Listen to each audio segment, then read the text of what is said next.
Molt bon dia. Avui volia donar a conèixer les propostes d'Esquerra Unida en matèria de participació, transparència i rendició de comptes, que són eixos fonamentals del nostre projecte polític i que impulsarem a partir del proper 25 de maig.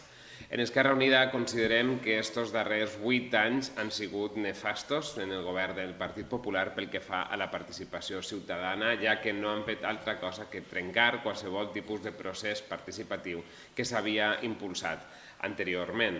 És per això que en Esquerra Unida considerem urgent recuperar aquesta participació per a que els ballers i balleres siguen realment els protagonismes de la cosa pública, d'allò que implica decidir sobre el que ens afecta a tots i totes.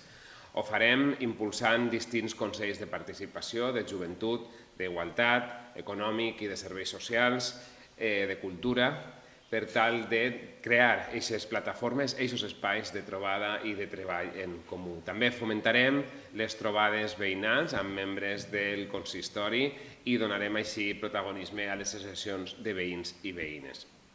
En Esquerra Unida considerem que és una absoluta vergonya l'ús partidista que fa el Partit Popular dels mitjans de comunicació locals, ja que no reflecteixen ni la diversitat ideològica ni mostren el teixit associatiu real que existeix al nostre poble. Per tant, en Esquerra Unida ens comprometem a obrir a la pluralitat aquests distints mitjans de comunicació locals.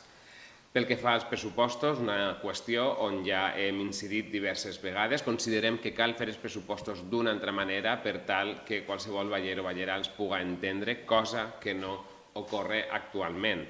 Per tant, en Esquerra Unida ens comprometem a elaborar els pressupostos de forma més clara, més transparent i que puguen ser entesos per qualsevol persona.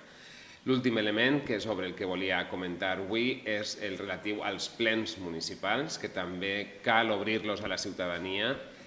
D'una banda, deixarem que siguin les associacions les que puguen fer propostes al ple municipal, però a més els retransmitirem també en distints mitjans de comunicació i ens aproparem físicament als ballers i balleres.